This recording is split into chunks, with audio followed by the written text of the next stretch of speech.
and good morning, everyone in Britain and Europe, and good afternoon, everyone in Israel.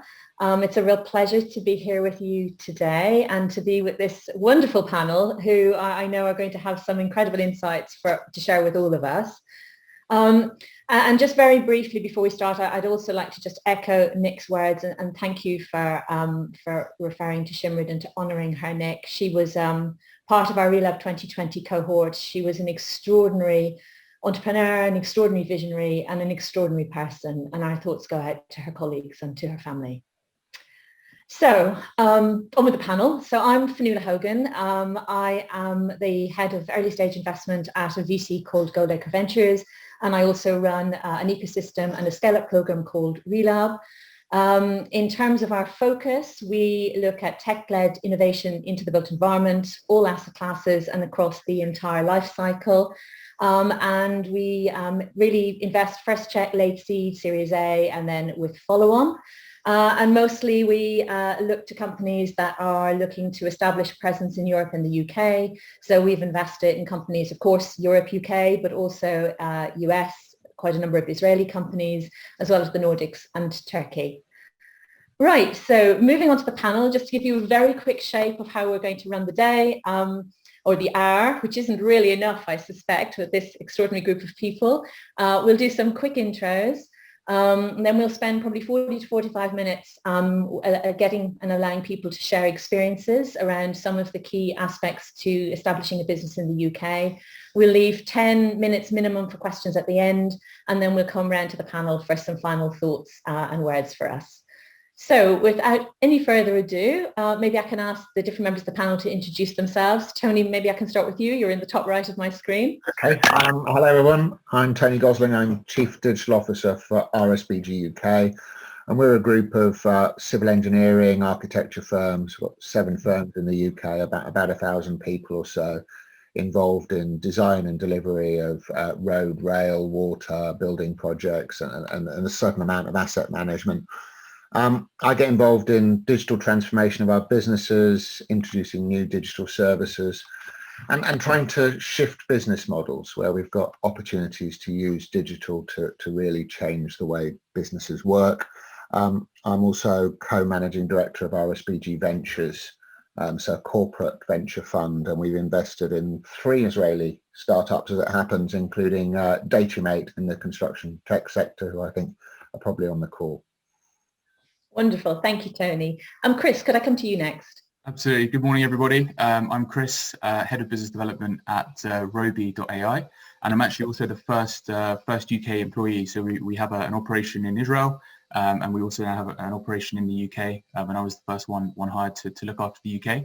Just as a quick introduction to what we do, we are a startup PropTech that focuses on using AI in order to streamline and improve business processes for the property sector, as a quick summary. Thank you, Chris. Sami. Thanks, Fionnuala. Hi, everyone. I'm Sami Pahal. I'm the Managing Director of the UK PropTech Association. We are a not-for-profit membership organisation set up to drive digital transformation of the UK property industry and help create a conducive environment for innovation. So we have all parts of the ecosystem in our community as part of our membership, from PropTechs, UK and international property companies, tech investors and service providers who are there to support the PropTechs as they grow and scale. Wonderful. Thank you, Sami. Greg, can I come to you next? Yes, hi. So I'm Greg. I'm the founder of AO PropTech. We're a PropTech-focused venture capital firm. We're backing companies that are disrupting the entire industry end-to-end across every segment of it. We are investing in Europe, Israel, and the US. We currently have, I think, 3 investments that are Israel-related. And we are, at the moment, investing in a stage-agnostic manner out of a 250 million euro evergreen capital fund. Yeah, that's it. Brilliant. Alec. Yeah, hi, thanks. Hi, everyone. Alex Eds, I'm Director of Innovation at JLL UK and also a board member for the UK PropTech Association.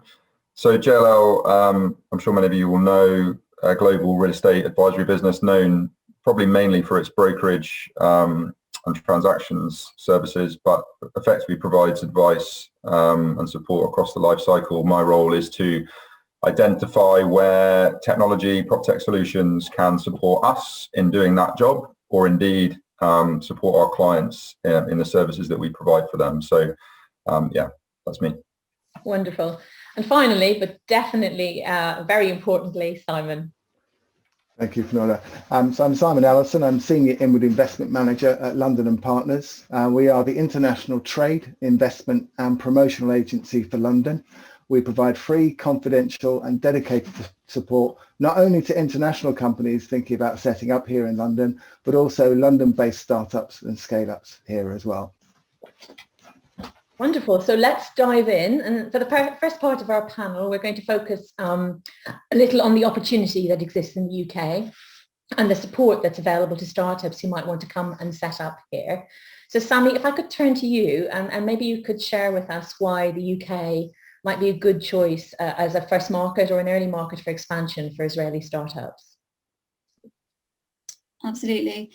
So I think it's important to firstly note that the UK is one of the largest geographies for PropTech and the property industry, with over 770 PropTech companies here, which is 10% of the global market. The UK PropTech scene is at the forefront of thought leadership, investment and influence. We have seen an increase in investment in PropTech companies here over the last sort of 3 to 4 years. And especially over the last few years, I think in 2018 alone, £995 million was invested in PropTech companies here. So it's definitely a growing space. And I think there are sort of several reasons for that. We've seen at the UK PA, since we launched in 2017, a shift in the attitudes towards PropTech from the property industry here. So we have over 200 members from the property industry now that are really keen to understand how technology can support their businesses, provide value to them, and keen to engage with PropTechs as well to shape the solutions for the market. So they take a very collaborative approach. And I think for that reason, it's a great place to actually develop your solutions. But also, I think the UK is one of the leaders in data, specifically location and geospatial data. So we have a number of public sector bodies that are advanced in data capture, particularly Ordnance Survey being one of them. So Ordnance Survey are Great Britain's national mapping and data agency. They've been around for over 230 odd years. So have a long-standing history of data capture. And for that reason, I think the UK PropTech industry has really been able to thrive. So the data that they have, along with other public sector bodies, underpins the solutions that exist today and provides an enormous amount of insight to the built environment. And we've really seen a push over the last few years in particular from government to release more of the data as open data as well, which I think has really been key to the growth in the PropTech sector, especially over the last few years. And with that in mind as well, I think the government here are really advocates for PropTech. We've seen them really understand the importance of PropTech in meeting national challenges that the UK faces. So for example, the housing crisis, the climate change, the productivity issues here. They really see PropTech as a crucial role in helping with some of those challenges. And last year they even announced planning reforms, which would involve digitisation of the planning process. And they mentioned PropTech several times within the consultation there. So they are really keen to engage with the sector and support in any way that they can. And they've developed funding programs as well to help with that support. So Innovate UK, for example, one of the largest funding programs in the UK that support UK PropTech companies and international companies coming into the UK. And I think lastly, we have a very connected ecosystem as well. We have the UKPA, of course, which has all parts of the ecosystem in one community, but we also have a number of accelerators, some of which are developed by property companies as well, like Goldacre, Ellison Young, and then we've got other sort of specialist VCs such as AO PropTech, Pi Labs, Concrete, Roundhill Ventures, that are here to support PropTech companies in their journey. And what we've seen as well at the UKPA is there are several of our members that go from one programme to another, which has really accelerated their growth. So I think in summary, we have a lot of support from government. We are, experts in location data, and we have a very connected ecosystem.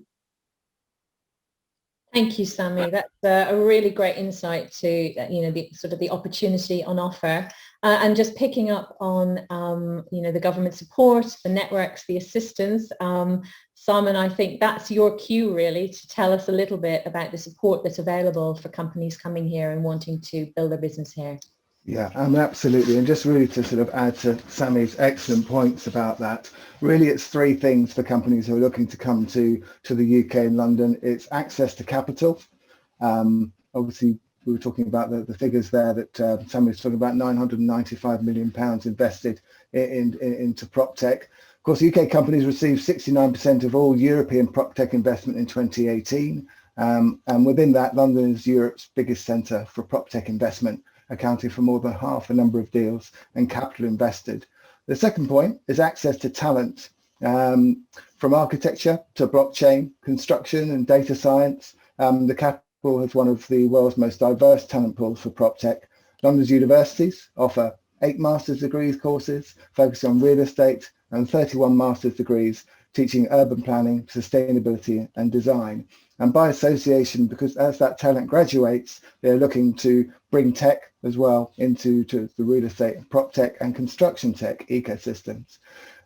As a point that London employs 139,000 people in real estate, 331,000 in construction, and over 250,000 software developers. I appreciate over the last 12 months things have been sort of realigned, but certainly there's a strong presence there with the talent that you would be looking for as and when you set up your business here in the capital. And of course, last but certainly not least is access to market, both public sector and private sector. I think Sammy touched on the government support, the Greater London Authority, the Mayor's Office, Transport for London, Ministry of Housing, Connected Places Catapult, and obviously the support for digital twins and Construction Innovation Hub as well. In terms of the support that we provide at London & Partners, it's access to a commercial partner network. So anything from banks, accountants, tax advisors, lawyers, office space provision, recruitment, anything you'd really need to set up your business here in London. We actually worked with Chris and the team at Roby a couple of years ago and worked with quite a number of Israeli startups looking to come into London across a number of sectors as well.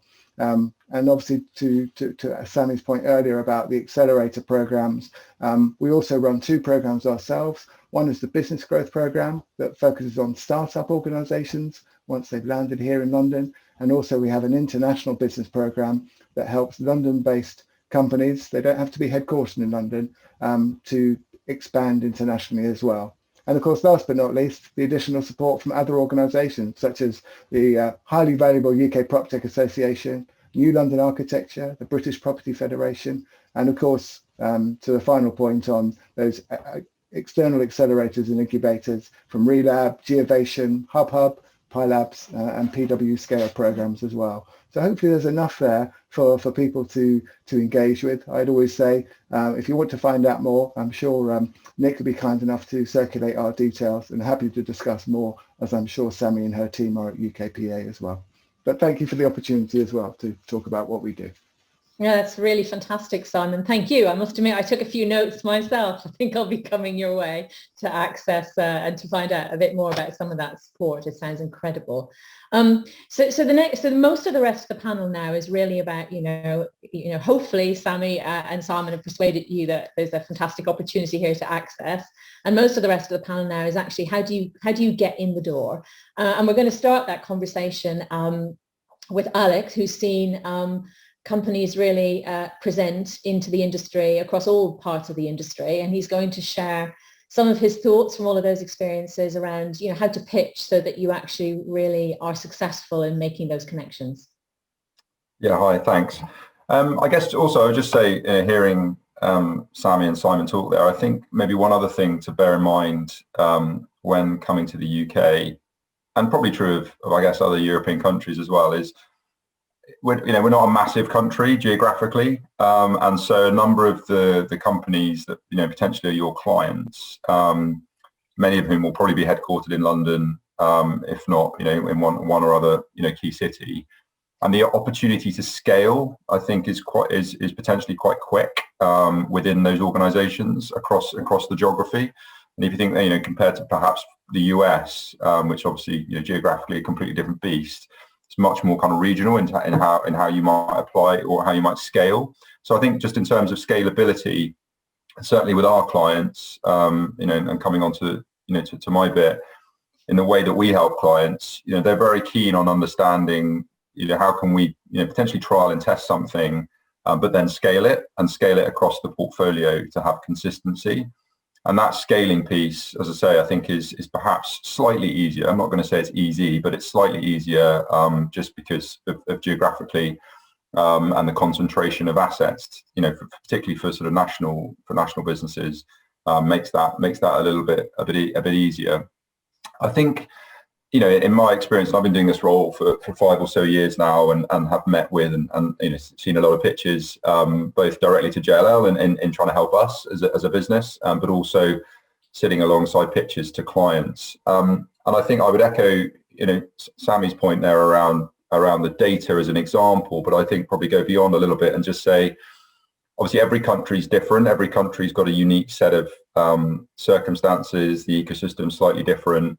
And obviously data is a key part of that. So is culture. So is, the way that the business and the sort of industry of real estate operates. So I appreciate you might not know everything. And it, clearly there's a learning curve once you get here. But trying to understand that marketplace and the ecosystem as best you can before you pitch and before you kind of, I guess, extol the virtues of your product. Because, I've been in several situations where, the claim is, our product can do this or our product can do that. But actually, in the reality of the market, whether it's a market nuance or whether it's a UK kind of cultural thing or whether it's a data availability thing, that just won't work. And that's true probably of any country you come to. But I think the UK perhaps is more transparent. There is more data available than perhaps others.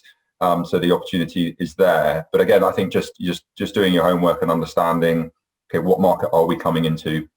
And again, I think one of those perhaps complexities is around the lease and the ownership structure of particularly commercial property. Who owns it, who actually has responsibility for making decisions about those buildings, who runs, who's in the building and operating it. And again, just understanding that stakeholder is really important, because fundamentally that's about who your customer is and who's actually going to be paying you. And I think, with that in mind as well, around knowing your customer, I mean, JLL is a good example, right? I mean, I'm in the UK. We've got a big presence in the UK. We have a huge number of clients in the UK, but we ourselves are a global organization. We're headquartered out of the US. So, I might love your product, but a lot of the decision making as to whether or not we as JLL can use it might well come from Chicago.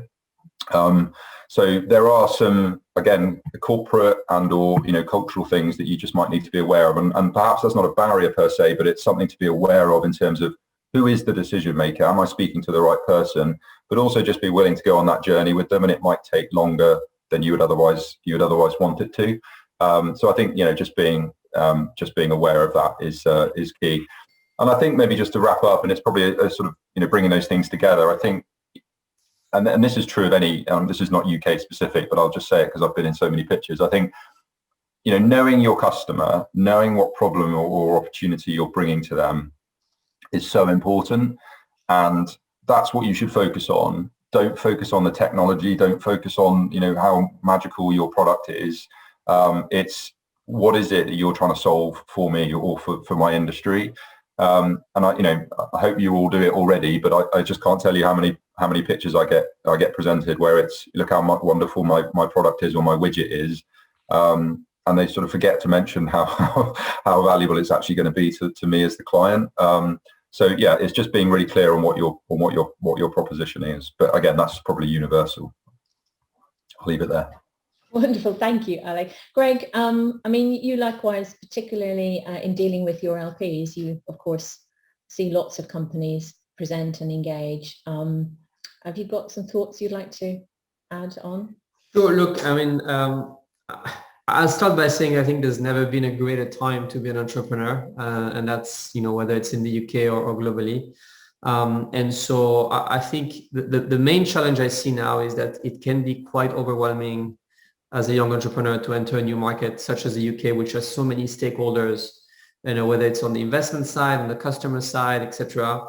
And so trying to really spend the time to understand that ecosystem, I think what Alex was referring to as, you know, doing your homework, I think is essential, because I think you can spend a lot of time and waste a lot of time going after the wrong investors or the wrong customers, which can in turn be quite discouraging as an entrepreneur, and feel like you're going in circles. So, you know, I think it's kind of one step back for two steps forward. So it's okay to take a bit more time to really get a good sense of what you're coming into. And especially, you know, in COVID times where it's hard enough to identify who's your customer as a corporation, but then who's your customer within a corporation.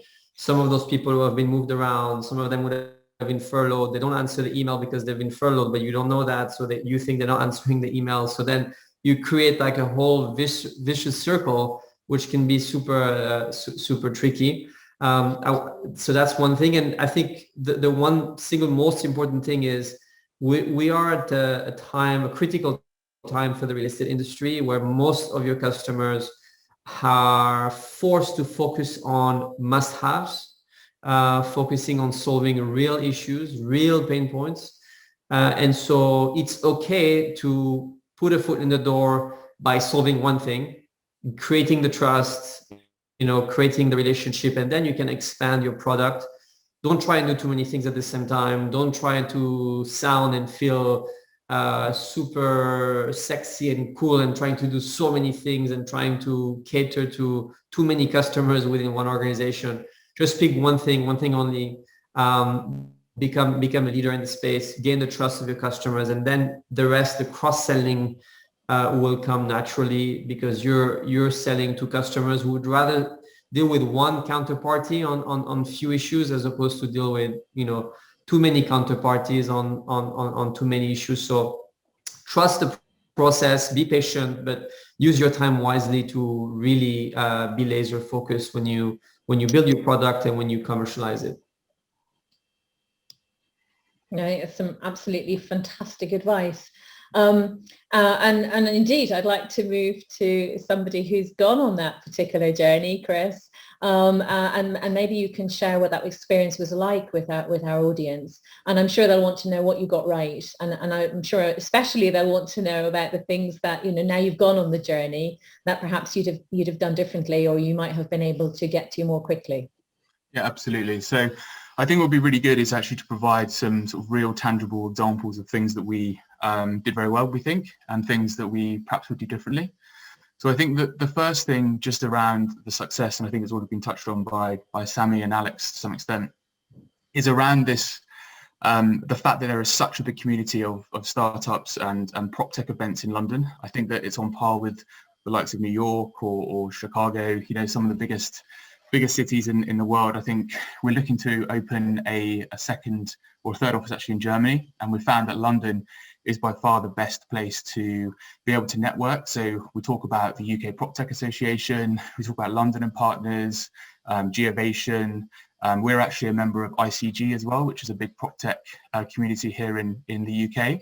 Whether it be for networking, brand awareness, advice, introduction to clients, I think that I would recommend any company that's moving across from Israel to the UK to really take advantage of all of those events. I mean, there's pretty much an event every week, every evening, and we would just suggest that you go there and try and get to know as many people as possible. So I think in terms of the success, that's probably one of the biggest things that we would recommend.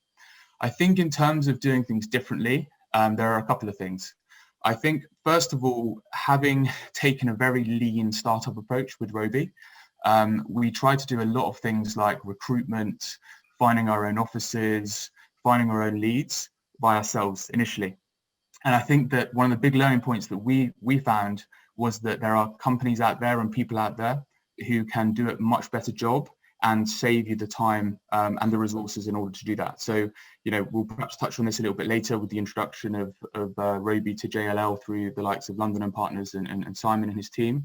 But also things like even using a UK-based accountant, using the right recruitment companies who could provide you with a lot more color around, you know, salary expectations, what candidates would be good for the business, I think was a really key learning point for us.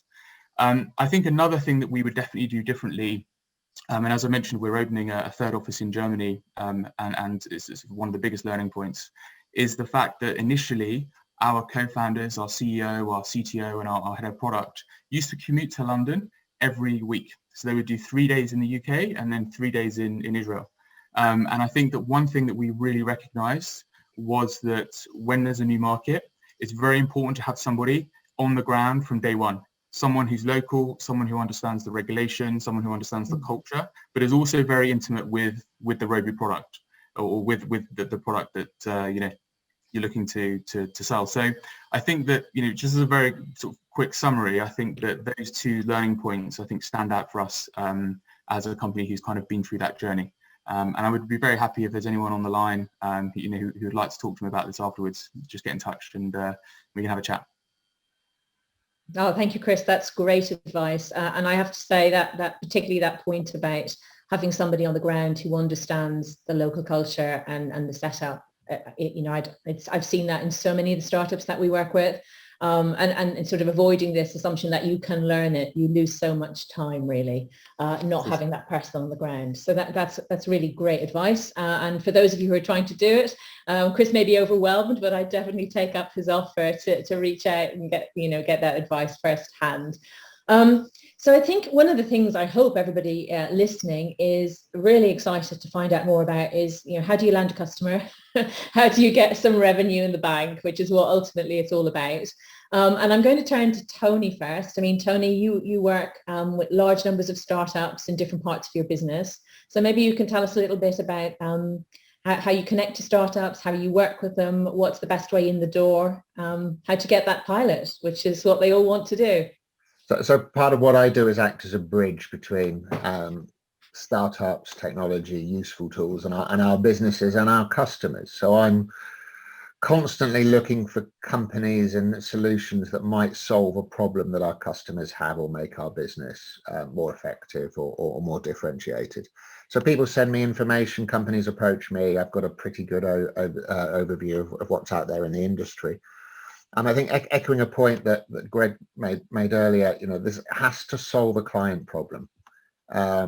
And even if I like something, and I get excited about the tech sometimes, if it doesn't solve a real problem that's important enough for the end client, for them to be willing to take a risk. Because don't forget, trying new technology feels risky, particularly if you're doing it on something like construction with, you know, a big project that's going to last for decades. Getting new things on it is tricky. It takes a bit of time. So partly what I do is try and make sure that when we've got something, it works, it's a good idea, that it fits, and you can articulate what it will do for the client, and that thing is sufficiently important for someone to take a risk. In terms of trying something in a country for the first time, what I've found is you've often got to try and find a company that has a particularly tricky version of the problem, or something that's particularly important to, and has the right mindset. There's something about a mindset, a willingness to even understand something and be willing to try it. You know, finding that first company that's prepared to take a bit of a risk is the hardest bit, because usually once you get it proven, it's then easier to spread and scale it. So that I think is where I spend a fair bit of my time, trying to find the right client, the right project, with the right technology, get it all together and help make that pitch to the end client if they need consulting, or to the person running the project in our business to say, look, this is really worth a try. It's going to save you something. It's going to make a real difference. Give it a try. And partly where we can add value to startups, if you're trying to do anything for a government or quasi-government organisation, they'll have frameworks, they'll have contracts. They won't be able to buy from you as a startup. So in a lot of the cases for people like Highways England or the water companies, we may well front that, wrap some services around your product, and then provide a route to market into getting those things into trial. Is that enough for now? Oh, so mute fee. I think you're muted. You're muted. I've done the classic error. I'm usually the guy who does that, so thank you. And I have. You know what I was going to say anyway, because of course I'm coming to you on the same topic, given that you're also a bridge between startups and LPs and helping them get access to distribution.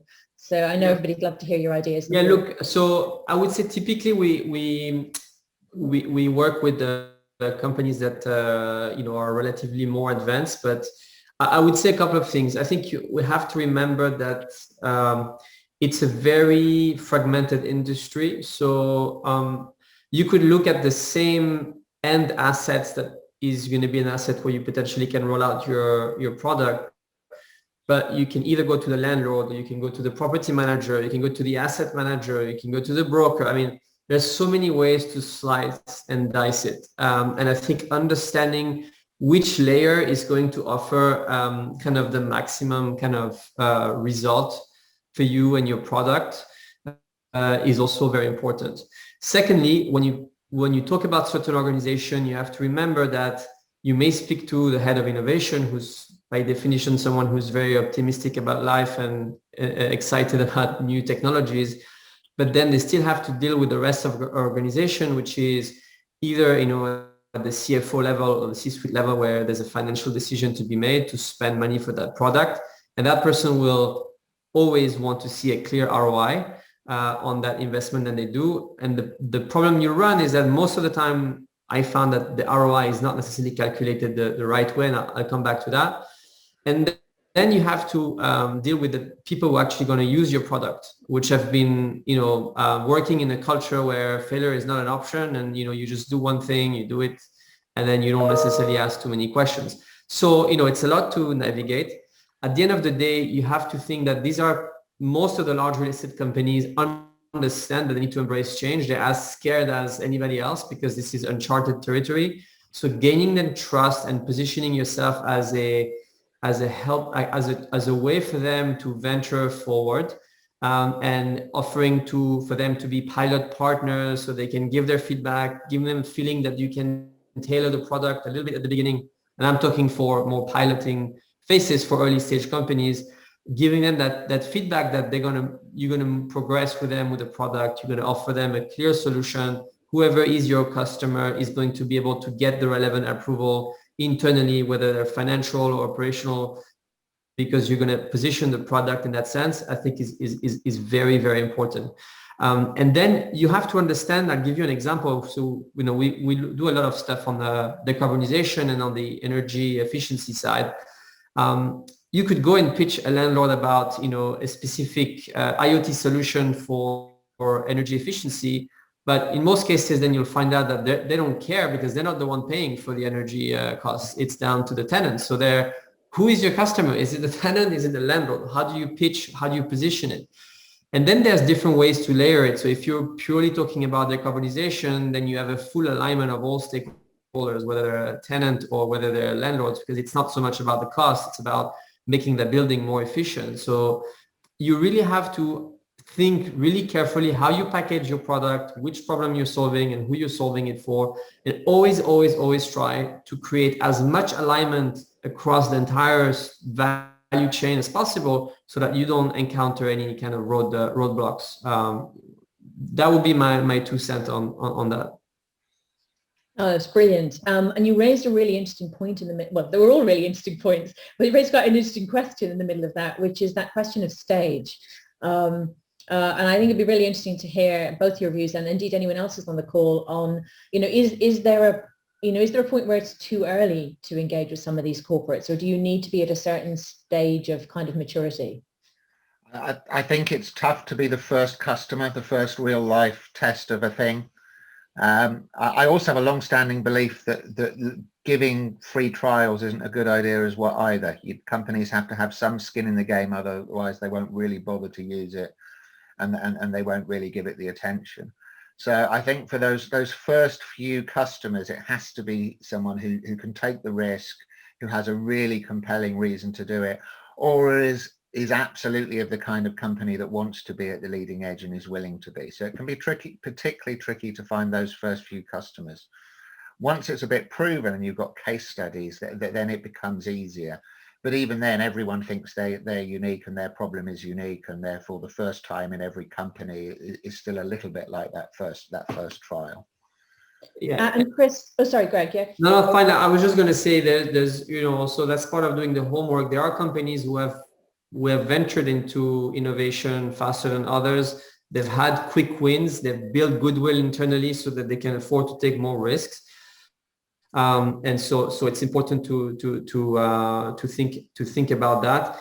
And then you have to remember that you only need a few important customers to create the momentum. There's very much a herd mentality in the industry, right? So once you convince 1 to 2 important customers, your life's going to be much easier. So it gets easier with time, and so it's important to always remember that and not be discouraged that every customer is going to be. I think it gets marginally easier over time, in my view. Brilliant. And Chris, you've had this experience firsthand. I mean, how has that played out for you? Is that consistent with kind of the perspectives Tony and Greg are sharing? Absolutely. I think the point that Tony made around trying to find the exact problem that you're trying to solve is key. But I think probably for us, and talking specifically about Roby, is to find a company who is very, very forward thinking, and kind of gets the mindset and the mentality of a startup. And I think a really good example of that actually is JLL. We were introduced to Alex, actually, who's on the line, through Simon, who's also on the line, and as along with a number of other clients as well. But I think with JLL, we've operated a pilot program to sort of test Roby, and it's been fantastic. And I think that finding a company like that that's very open-minded and is willing to take a little bit of a risk, I guess, on a smaller company, is really the key thing. And then once you've developed and created a very robust product, is very easy from there. I think the key thing is finding those companies that will take you on initially, and go from there, really. Go on that journey. Wonderful. So I'm a little bit conscious of time, and I know we do want to spend some time also on investment, which is another big challenge that faces all startups, and to maybe share a sense of what the investment market, particularly if you like the VC as opposed to the grants and sort of government investment market looks like. And Greg, maybe you could, as one of the leading really investors in this space, maybe you could give us a sense of what that whole ecosystem looks like for startups. I would say the market is almost too hot at the moment, certainly for us as investors. That's what I was trying to refer to also, that I think there's never been a more supportive ecosystem to be an entrepreneur, as much on the capital side as it is as to kind of the access to information, access to customer, and access to knowledge.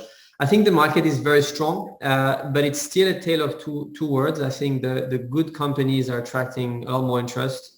Companies that are maybe struggling more or that haven't figured out their business model don't necessarily have it easier, despite the market being very, very very hot at the moment. And so I think it's important to also, for those who are getting the traction, for those who are getting a lot of interest, it's very important to remain as picky and as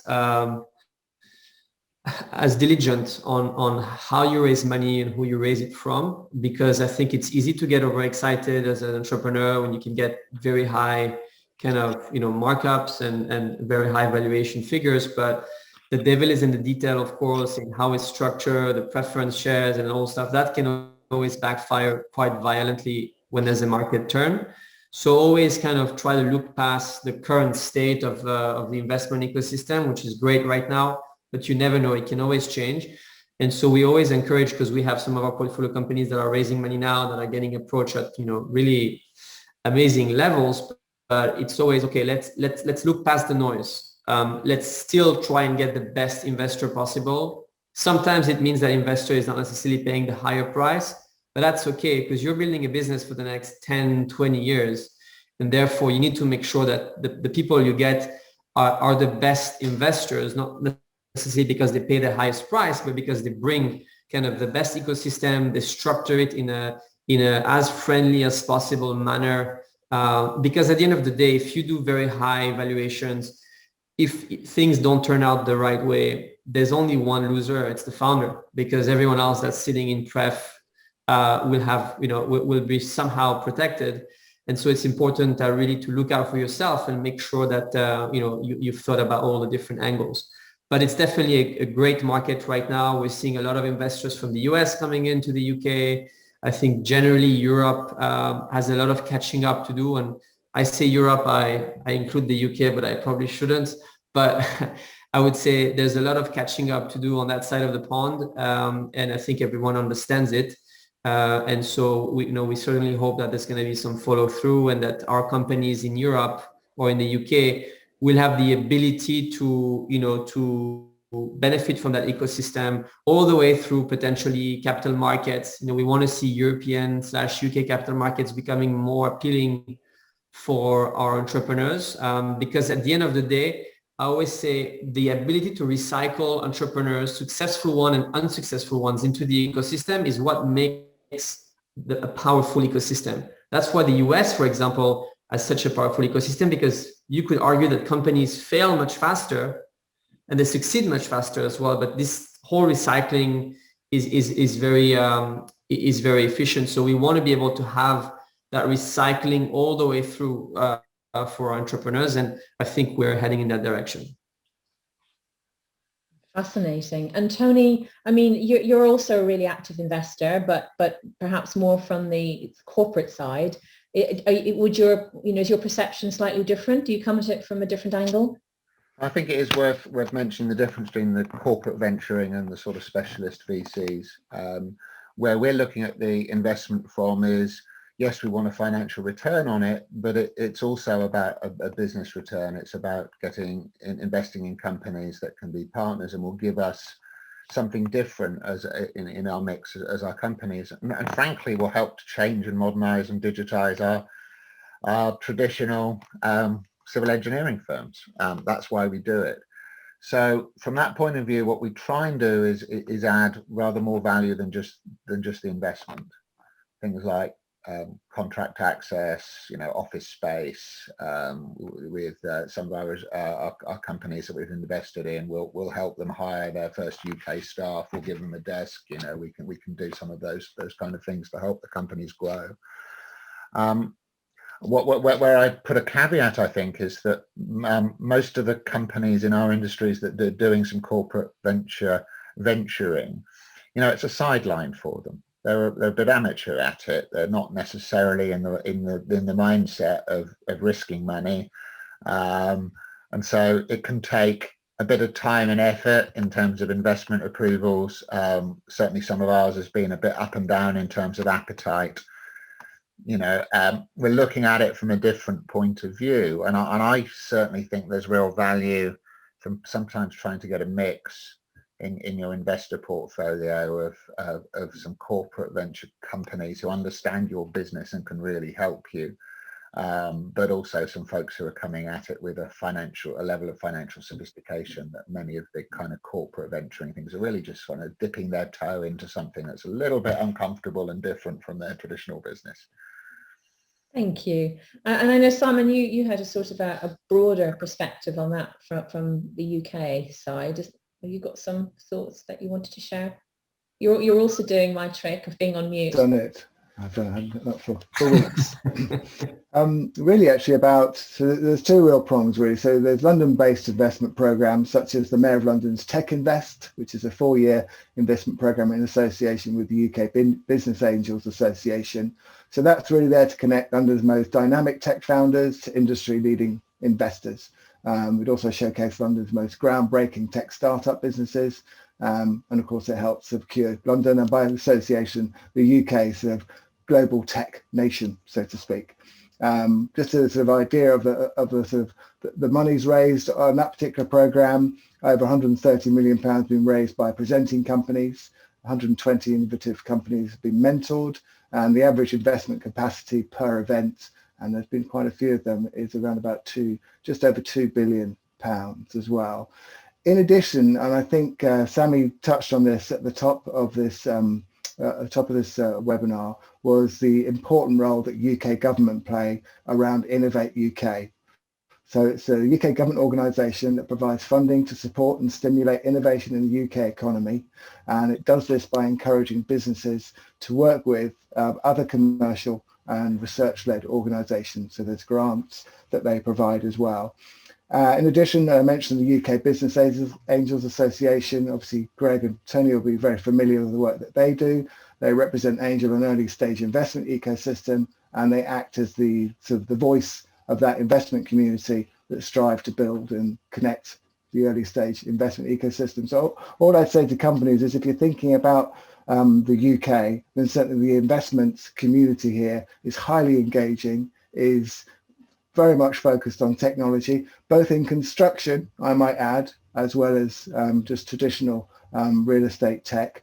And we've seen quite a boom supported by the UK government in construction on quite a number of projects across the UK as well. So always happy to hear from companies who are looking at those construction AI projects that I've seen over the past sort of 3 or 4 years as well. Wonderful, great. I mean, it's amazing the amount of support that is actually there for companies once they know where to find it. Absolutely. We are coming up sort of into question time, and I'm beyond flabbergasted, given I have a mainly Israeli audience, to not be bombarded with questions. I think that's a first. It must be a testament to how well you've all covered your topics. So I'm actually going to ask a question, if nobody minds. I mean, Greg, actually, I'd love to hear from you when you're looking and making a decision about investment. What do you look for, or what are your criteria? We look at a lot of things. I personally, so obviously, we try to have a 360 approach, understanding the business from a business model standpoint, from a tech standpoint, from a market standpoint, and from a data standpoint. And I also obviously look at the team, at the entrepreneurs, at the human side of the equation. That's something where I'm trying to leverage a little bit my gray hair versus the rest of the team. And for us, for me personally, I always look at entrepreneurs who have the ability to iterate in the face of adversity, to iterate and question their initial choices. It takes some humility, it takes some open-mindedness, and it takes confidence as well. Sometimes people get annoyed with me when I say that I'm looking for humble entrepreneurs, because they say, well, if I'm humble, then I'm not self-confident enough. I said, actually, you can be both, and you should be both. So, it's been one of the challenging points of the last year for us, is that I spend a lot of time trying to understand those entrepreneurs. And now you have to make decision in 2 days over Zoom. And it's very hard to get to that side of the underwriting covered. But as far as everything else is concerned, we pay a lot of attention to the technology. Everyone obviously throws big words around data, but, we have a data science team who try to really understand how data plays a role in that particular business. If it does, most of the time it doesn't early on, and it's okay. A lot of entrepreneurs feel they have to throw all those big things up front, but it's okay. We all know that data is not relevant until you've scaled. But thinking about it, having the right roadmap, having the right, kind of ideas around it, and the right people is what we pay attention to. Whether you are monetizing data up front, obviously everyone knows you're not, and it's okay. So we try to really have a comprehensive view, which is what makes PropTech really exciting, because it touches upon so many different aspects of expertise, knowledge, market, that you really need to try and cover it all. That's really insightful, and I imagine really helpful, in fact, to those listening. So there is one question in the Q&A box. I think it's the Brexit question, and it is a really interesting question, in fact, because, of course, as Greg said earlier, we tend to think of Europe as still including the UK, but we are coming up to the end of a transition period. Who would like to broach sharing some thoughts on how that might affect the property market and therefore, of course, the PropTech market? Volunteers. I think you're going to have to pick someone. I was going to say, or else I'm going to jump on someone. So what about Sammy or Alex? Do either of you have any thoughts on that? You're about people who... I mean, I guess all I can say really is, I mean, who knows, right? I mean, there is no kind of date that is signed and sealed and delivered, and we will then know what the world's going to look like. I think, you know, this transition period, to be fair, I think will continue for another 10 years. So, yeah, I mean, I think it's very difficult to know. I guess what I would say is I think, you know, on the ground and working with, you know, European counterparts or whatever, even global counterparts, we find a way. I mean, and business continues as usual. And I think, you know, as Simon alluded to earlier, there's so many strengths of the UK that, you know, not going to go anywhere anytime soon. It's, you know, it's about leveraging them. Clearly, there might be some bureaucratic things which I don't know about, and I'm not qualified to answer, that might well add some red tape to the process. And I guess it's just being aware of that.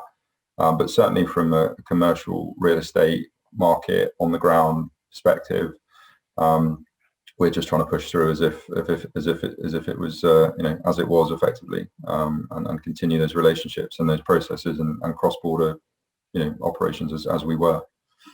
I don't know if that answers your question, but it's probably more of a statement of will rather than anything else. Yeah, it really touches on that whole question of iteration, doesn't it? And pushing through, as you say. Sammy, you're welcome to jump in, and indeed, yeah. Simon even seems to be volunteering. I think from the PropTech side, one of the main sort of concerns or that I'm seeing within our membership is over data regulations and what that looks like, because obviously GDPR came in and everyone took time to sort of get to grips with that and change how they were using data and communicating about that. So I think there's a transition period now where we need to understand whether those same regulations apply and what that means for UK companies, especially if you're still using data from parts of Europe. You know, what does that look like? So I don't have the answers, but I think that's an important area that we need to sort of understand more about. And then I think on the talent side as well, there's a lot of talented people that come from Europe into the UK to study real estate or technology and set up as entrepreneurs here. What will that look like? You know, will Brexit present a barrier for those people? And what does that mean for working visas as well? So fortunately, don't have all the answers yet, but some things to think about. Yeah, great points and really good things to have on the radar. Simon. Well, absolutely, and to echo Alex and Sammy's points, quite rightly, when you're looking at data, talent, and obviously and visas, one of the many benefits of working for an organisation like London and Partners, and obviously the connections we have with so many organisations around the UK, is that commercial partner network. That is their role, is to understand what the developments will be post Brexit, what is going to happen going forward, and those guys will be very well informed on if companies are thinking about setting up in the UK, what do they need to think about? And I think Alex and both Greg said that earlier, that to do your research as soon as possible, find out what you need to consider before setting up in the UK is super important. Once you've made that decision, and Chris sort of hit the nail on the head, is to have someone here. I cannot stress how important that is, to have someone here. They can join the UK PropTech Association, become well ingrained into the PropTech and construction tech community. But of course, there also is the support from UK government.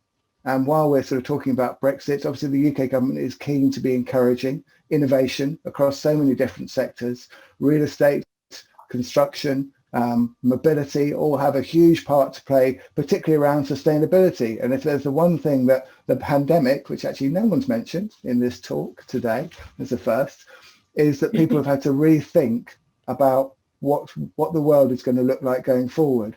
And sustainability, particularly looking towards COP26, which is the International Climate Forum in Glasgow at the end of this year, there is a huge opportunity for particularly the real estate construction community to look at how their processes go forward. And quite a large part of that will be filled by technology. And in my experience, many Israeli companies I've met have the innovation, have the desire and the commitment to provide those solutions. So yeah, I think it's an exciting time going forward. Brilliant. Right, I think actually we're just coming on to sort of the last 5 minutes. So I'm going to close out by asking you 2 sort of final thoughts questions. So 1 to 3 of you and 1 to the other 3 of you. So firstly, maybe to Tony, Greg and Alex, what do you think might be, the really sort of your tech pick or the defining technology that we'll start to see coming through in the ConTech, PropTech sectors over the next sort of 2 or 3 years? Should we go to you, Tony, first? Yeah, I'll have a bit of a guess. You look very excited with this question. Well, in some ways, I've picked 2 things. One that's been the coming thing for about a decade, but I think we might be getting there is around modular design and build. The way buildings are designed and built is slow, inefficient, stupid and poor, but really hard to change. I sense that's really starting to change now. And worth mentioning, the government is committed to modern methods of construction, is trying to push a significant chunk of its budget in that direction. The other thing that's truly changed in the last year, at least for our clients, is a real focus on net zero and embodied carbon. Somehow the pandemic has got people to think, shit, there are some big worldwide crisis things we really need to do something about. And the level of real commitment to net zero has really changed. And we're doing a number of projects now where embodied carbon and trying to reuse existing structures when you're redeveloping and do things in a lower carbon way has suddenly jumped to the top of the agenda, and there's very little in the way of solutions for truly managing a carbon budget in design and construction and driving that down. Brilliant. Alec? Of course, it's very unfair you, Greg, because you may find that your top picks have suddenly been picked. Yeah, I guess I would echo. I mean, I'm a former sustainability professional and now doing this role, so I'm very glad that 10 years of hard slog on sustainability, I'm finally starting to see people take note. And I think and I know there's a question in the Q&A as well about this, and I would perhaps just reflect the question and say not so much what a PropTech company is doing, but you'll find that your marketplace is massively evolved literally over the last 12 months to the point where most conversations I have with both developers, landlords and big corporates, sustainability is either number 1, number 2, sometimes number 3 on the sort of priority list. And so if your solution is not solving that problem or helping to solve that problem, or at least part of the solution, then you're quite frankly not in the game. So I think that's a massive area of growth and potential. Clearly huge complexity in making it happen. Not to go over, but some of the ecosystem and stakeholder and value chain challenges are big. And I think also sustainability is a big word. So you've got net zero, which has become kind of laser focused, certainly in lieu of COP. But I think well-being and the whole wellness agenda, particularly in light of COVID, I think has only accelerated. It's something that we were already seeing already, but just becomes so much more important.